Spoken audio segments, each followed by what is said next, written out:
Okay, ji, today the next topic is to find the resultant of two forces, the forces which are at an angle, like this: 70 Newton force, 30 degree with horizontal, 40 Newton force, 20 degree with horizontal. What would be the resultant force? First of all, resultant force always be in the middle of two forces. Such forces are called forces at an angle. And whenever two forces are at an angle, the resultant is always between the two forces. It could be anywhere, but always closer to the larger force, क्योंकि larger force का effect ज़्यादा होता है. And resultant force of any two forces will be equal to or less than sum, or larger or equal to the difference. What does that mean? दो forces का जो resultant force है वो उनके सम से ज्यादा नहीं हो सकता, उनके डिफरेंस से कम नहीं हो सकता. सम भी जब वो सेम डायरेक्शन में हो, डिफरेंस कब जब 180 डिग्री का एंगल ऑपोजिट हो तो तब डिफरेंस लेते हैं. अदरवाइज रिजल्टेंट फोर्स की value whatever the situation is, sum और डिफरेंस के बीच में होगी, मिडल में होगी, राइट? अच्छा, जब फोर्सेज एट एन एंगल होना, तो वो रिजल्टेंट फोर्स फाइंड करने के लिए we have to graphical methods. One is called parallelogram method, the other is called head to tail rule, और टिप टू टेल रूल भी कहते हैं उससे. ये हेड क्या होता है, टेल क्या होता है? कोई भी फोर्स जिस पॉइंट से स्टार्ट होती है, तो जिस पॉइंट से स्टार्ट होती है उसे हम कहते हैं टेल, और जिस तरफ उसका एरो होता है that and is called is head और टिप. इसे टिप टू टेल रूल भी कहते हैं और हेड टू टेल रूल भी कहते हैं. अच्छा, ये दोनों ग्राफिकल मेथड है. ग्राफिकल का मतलब होता है ग्राफिक्स से निकला है, ड्रॉ करना. तो हमने इन फोर्सेस को ड्रॉ करके फाइंड करना है रिजल्टेंट. तो ड्रॉ तो सेंटीमीटर्स में करते हैं, जबकि फोर्सेस तो गिवन है न्यूटन्स में, 70 न्यूटन एंड 40 न्यूटन. तो इन दोनों मेथड में जो एक चीज कॉमन है और सबसे इंपॉर्टेंट वही है, वो ये है कि हमें न्यूटन्स में फोर्सेस गिवन होंगी. कभी कभी हमने वेलोसिटीज का रिजल्टेंट भी फाइंड करना होगा, अगली एग्जांपल वो होगी. तो हमने मीटर पर सेकंड में, तो उससे हमने ड्रॉ करना है, तो ड्रॉ तो सेंटीमीटर्स में करते हैं. तो जो भी वेक्टर दिया होता है ना, हम उसका एक पोर्शन है, जैसे 70 न्यूटन 40 न्यूटन 10 पे डिवाइड होते हैं. तो हमने सपोज कर लिया 10 न्यूटन इज 1 सेंटीमीटर, ये हमने सपोज कर लिया. अब 10 न्यूटन इज 1 सेंटीमीटर, तो 70 न्यूटन कितने सेंटीमीटर बन जाएगा? 7 सेंटीमीटर. 40 न्यूटन के लिए कितना हो जाएगा? 4 सेंटीमीटर, राइट?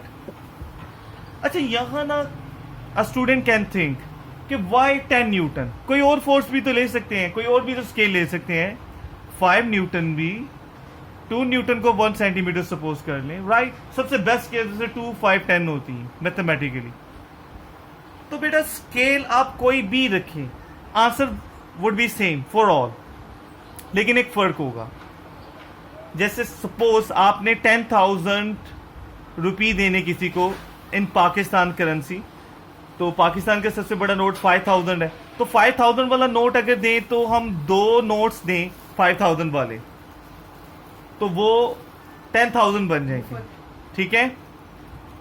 लेकिन अगर 1000 वाले नोट देने पड़ेंगे तो 10 नोट्स देने पड़ेंगे, 500 वाले नोट्स देने पड़े तो 20 नोट्स देने पड़ेंगे. यानी नोट जितने छोटी वैल्यू को करते जाएंगे, नंबर ऑफ नोट्स बढ़ता जाएगा. इसको अगर समझ सकें, अल्लाह करे ये बात समझ आ जाए कि जितनी स्केल हम छोटी करते जाते हैं, ग्राफ उतना बड़ा, लेकिन शेप रिमेन सेम. जितना स्केल आप बड़ा यूज करेंगे, जैसे ये 10 न्यूटन है, 1 सेंटीमीटर रिप्रेजेंट कर रहा है, तो 70 न्यूटन के लिए 7 सेंटीमीटर ना, अगर हम यही 20 न्यूटन ले लेते, बड़ी स्केल लेते, 20 न्यूटन 1 सेंटीमीटर, तो यही जो 40 न्यूटन पहले इसके अकॉर्डिंग, 10 न्यूटन के अकॉर्डिंग 40 न्यूटन 4 सेंटीमीटर है. अगर हम 20 न्यूटन 1 सेंटीमीटर सपोज कर लेते, तो यही 2 सेंटीमीटर, छोटा हो जाना था ना, 2 सेंटीमीटर हो जाएगा. और अगर यही 10 न्यूटन की जगह 5 न्यूटन लेते हैं एज 1 सेंटीमीटर, तो वही 40 न्यूटन जो अभी 10 के अकॉर्डिंग 4 सेंटीमीटर रिप्रेजेंट करेगा, तो वही 5 न्यूटन के अकॉर्डिंग 8 सेंटीमीटर यानी बड़ी लाइन रिप्रेजेंट करेगा। मींस अगर बात समझ आ जाए तो स्केल जितनी छोटी शेप उतनी बड़ी, स्केल जितनी बड़ी शेप उतनी छोटी हो जाएगी, लेकिन shape and result, final result will always be the same. लेकिन एक बात कि जैसे हमने किसी को 10,000 रुपीज देने हैं तो हमने कहा कि हम किसी भी करेंसी नोट में दे दें, लेकिन अगर हम उन्हें कॉइन्स में दे दें तो ये अगले के साथ और अपने साथ भी जुल्म हो जाएगा, उसे काउंट करना मुश्किल हो जाएगा। यानी बहुत ही छोटी स्केल यूज करें और एंड द ऑपोजिट बहुत ही लार्ज स्केल यूज करें। बोथ ना will make you to do inconvenient हो जाएगा थोड़ा सा आपके लिए, कि बहुत बड़ी स्केल लिखने से स्केल इतनी छोटी हो जाएगी कि उसको ड्रॉ करना मुश्किल हो जाएगा इजीली और ज़्यादा विजिबल भी नहीं होगी, और बहुत छोटी स्केल रखने से बहुत बड़ा। इसलिए कोशिश करें कि ऐसी स्केल्स रखें कि आपकी ओवरऑल लेंथ 10 सेंटीमीटर से कम रहे। Best scales 2, 5, 10। अच्छा, यहाँ 2, 5, 10 से फिर मैं क्लियर करता जाऊँ, ये बात आगे भी बार बार आएगी, स्केल पे डिस्कस करते रहेंगे क्वेश्चन टू क्वेश्चन। जैसे यहाँ तो टेंस में थी वैल्यू, अब अगर वैल्यू पॉइंट्स में चली गई है, यानी वैल्यू 0.7 न्यूटन फोर्स होती 0.4, तो यही 0.2 न्यूटन, 0.5, 0.1 यानी 251 पॉइंट्स में तो यही, और थाउजेंड्स में तो यही। अगर थाउजेंड्स में वैल्यू तो 2000, 5000, हंड्रेड्स में तो 200, 500, 1000। यानी कोशिश करें स्केल्स में 251 आए। 4 भी कहीं कहीं सूटेबल होता है वैसे, लेकिन बेस्ट स्केल्स 2, 5, 10 एंड मिनिमम 4, 3, 6, 7, 8, 9 ऐसी स्केल्स नहीं रखेंगे। ये मैंने यहाँ टाइम लगाया है किसी वजह से, ये चीज़ आपको मैथ में भी काम करेगी, राइट। स्केल तो स्केल बेस्ट है 2, 5, 10 जिनमें नंबर्स आए, तो हेयर 10 न्यूटन। अगर स्केल कोई और भी रखते हैं answer final would be same. अच्छा जी, अब हेड पैरेललोग्राम मेथड क्या है? ऑब्वियसली उसका नाम पैरेललोग्राम है, तो पैरेललोग्राम मेथड ही करेंगे। हमारे 80% जो क्वेश्चन है ना वो पैरेललोग्राम मेथड से होंगे सोल्व। लेकिन पैरेललोग्राम मेथड में ना एक लिमिटेशन भी है, वो ये कि ओनली 2 वेक्टर्स या forces can be added at a time using parallelogram. 2 से ज्यादा हो तो नहीं। जबकि हेड टू टेल रूल या टिप टू टेल रूल से आप एक वक्त में 10 फोर्सेस भी हैं तो उन्हें ऐड कर सकते हैं, 10 वेक्टर्स हैं उन्हें भी ऐड कर सकते हैं, राइट।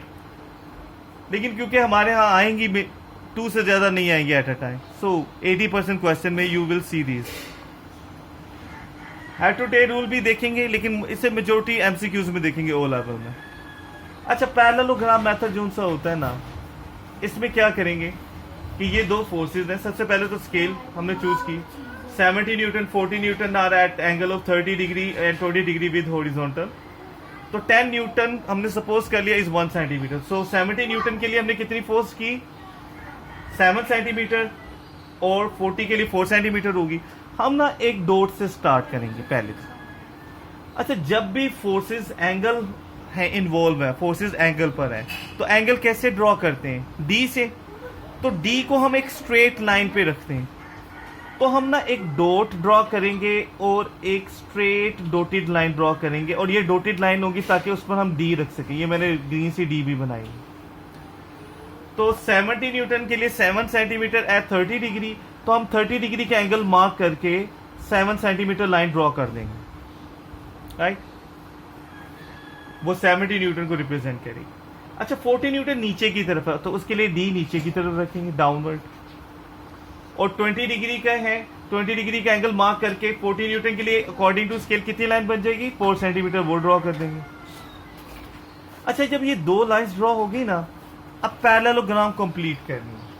पैरेललोग्राम कंप्लीट करने का बेस्ट वे क्या है? एक you can do it in many ways. 6, 7 में ये हमने मैथ्स में किया होता है, लेकिन शॉर्टेस्ट एंड मोस्ट एक्यूरेट वे है कि आप ना इसके इक्वल कॉम्पास ओपन करें, तो इसकी टिप पर रखें इसकी, और यहां एक आर्क लगा दें लाइक दैट। और फिर इसके इक्वल कंपास ओपन करते हैं तो यहां रखकर आपने आंख लगानी है लाइक दैट। मैं रिपीट कर रहा हूं, इसके इस फोर्स के इक्वल को फोर्स कंपास ओपन करेंगे ना, तो फिर आप पहली वाली फोर्स के एंड पे रखकर आंख लगाएंगे। फिर जब पहली वाली फोर्स 7 न्यूटन के इक्वल कंपास ओपन करेंगे तो सेकंड यानी फोर्स न्यूटन वाली जो सी है ना 4 सेंटीमीटर वाली लाइन के एंड पर रखकर आंख लगाएंगे। दोनों आंख जहां मिलेंगी इन एंड्स को उससे दोनों को ज्वाइन कर दें। स्टार्टिंग पॉइंट को इस पॉइंट से ज्वाइन कर दें जहां आंख मिल रही है। That will be resultant force. अच्छा, अगर हम यही method head to tail rule से करें तो हेड होता है जहां पर एक फोर्स जाकर एंड होती है। तो ये हेड टू टेल का मतलब ये होता है कि आपने पहली फोर्स ड्रॉ करनी है ऐसे ही 7 सेंटीमीटर। पहले आप एक डोटी लाइन ड्रॉ करेंगे, एक डॉट से स्टार्ट करेंगे फोर्स को। और डोटी लाइन क्यों? क्योंकि 30 डिग्री पर आपने फोर्स ड्रॉ करनी है 7 वाली। तो बेटा एंगल के लिए हमें एक स्ट्रेट लाइन चाहिए, इसलिए डी रखनी होती है। तो डी के लिए एक स्ट्रेट लाइन रिक्वायर्ड है ना, वो पहले करेंगे। फिर आप 30 डिग्री का मार्क लेकर 7 न्यूटन फोर्स ड्रॉ कर दी। हेड टू टेल रूल होता है जहां पहली फोर्स एंड होती है, दूसरी वहां से स्टार्ट होगी। तो जहां से 7 सेंटीमीटर एंड होगी अपने 4 सेंटीमीटर वहां से स्टार्ट करनी है। कैसे? वो तो एंगल पर है 40 डिग्री नीचे की तरफ। तो आपने एंगल जब भी ड्रॉ करना है एक स्ट्रेट लाइन रिक्वायर्ड है डी के लिए। तो आप एक डॉटेड लाइन ड्रॉ करेंगे, वहां पर डी को रखेंगे और 20 डिग्री का जो उसकी डायरेक्शन है वही मार्क करके 4 सेंटीमीटर आपने ड्रॉ कर देना, राइट। अच्छा, हेड टू टेल रूल है कि जहां पहली फोर्स एंड होती है दूसरी वहां से स्टार्ट होती है। इन्हें ना समझे रोड्स की तरह। सड़क, एक रोड आपको यहां से यहां ले गई, फिर रोड यहां से यहां ले आई। तो रिजल्ट क्या हुआ कि आप यहां से यहां पहुंच गए। तो ये डायरेक्ट मिला दो, this is your resultant, right. यानी स्टार्टिंग पॉइंट को एंड पॉइंट से मिला दो, रिजल्टेंट। अच्छा, जैसे ना हम दो नंबर्स को ऐड करते हैं, 3 + 4 कर दें या 4 + 3 कर दें, तो it's not going to make difference. Similarly हमने पहले 7 ड्रॉ किया, फिर जहां 7 एंड हुआ वहां 4। तो हेड टू टेल रूल में आप ऑर्डर चेंज भी कर दो, फर्क नहीं पड़ेगा। आप पहले 4 सेंटीमीटर ड्रॉ कर लो, जहां 4 एंड हो वहां से सेंटीमीटर वैसे ही ड्रॉ करना है, एरो बनाकर 30 डिग्री पर, ठीक है। बिल्कुल एंगल के लिए डॉटेड लाइन चाहिए, जहां 4 एंड होगा वहां पर हम एक डॉटेड लाइन ड्रॉ करेंगे ताकि हम वहां पर डी रखें और 7 सेंटीमीटर को बिल्कुल एग्जैक्टली 30 सेंटीमीटर 30 डिग्री पर हम ड्रॉ करें। तो 7 सेंटीमीटर ड्रॉ कर दिया, तो स्टार्टिंग पॉइंट को एंड पॉइंट से मिला दें, this will be your resultant. जब आप अगर कॉपी पे एग्जैक्टली ड्रॉ करोगे, वन थिंग यू विल सी, ये आर अभी भी देखने में ऑलमोस्ट सेम लगने। What ever way you do, the final resultant will be the same. Now problem है कि आपने आंसर कैसे बताना है। उसने क्वेश्चन में न्यूटन में वैल्यूज दी, तो आपने में आंसर न्यूटन में बताना है। तो जब हमने बताना है ना इनका आंसर, चाहे ये हो, यहां से रिजल्टेंट कोई भी वे यूज करें, तो आपने इसको रूलर से मेजर करना है। एक सपोज वैल्यू में ले रहा हूं, यहां से कहीं से भी रिजल्टेंट की आपने वैल्यू मेजर की, वो आ जाती है 8.3 सेंटीमीटर। आपकी इसके क्लोज आएगी, 8 पॉइंट समथिंग ही आएगी। तो वो सेंटीमीटर में आपने मेजर तो कर लिया, लेकिन आंसर क्वेश्चन न्यूटन में गिवन है, तो आपने भी बताना है न्यूटन्स। तो 1 सेंटीमीटर किसके सपोज किया था आपने? 10 न्यूटन। तो सेंटीमीटर की जगह 10 न्यूटन लिख देना है, and the answer will be in newton, that will be your resultant force, right. अच्छा, जैसे उसने फोर्सेस दी थी तो उनके साथ एंगल्स यानी डायरेक्शन भी बताई। तो समटाइम्स ना वो रिजल्टेंट की वैल्यू के साथ साथ उसकी डायरेक्शन भी पूछ लेते हैं। तो डायरेक्शन मीन्स एंगल, तो हम ना एंगल मेजर करेंगे डी से। लेट्स से ये एंगल 12 डिग्री, ये कुछ राउंड अबाउट 10 डिग्री के करीब करीब की कोई वैल्यू आएगी, 8 डिग्री 12 डिग्री, सपोज 12 डिग्री है, तो how would you right the answer? You will write, चाहे यहां मेजर करें यहां से, आंसर सब में सेम होगा, तो you will write 12 degree with horizontal. Horizontal means the straight line, right?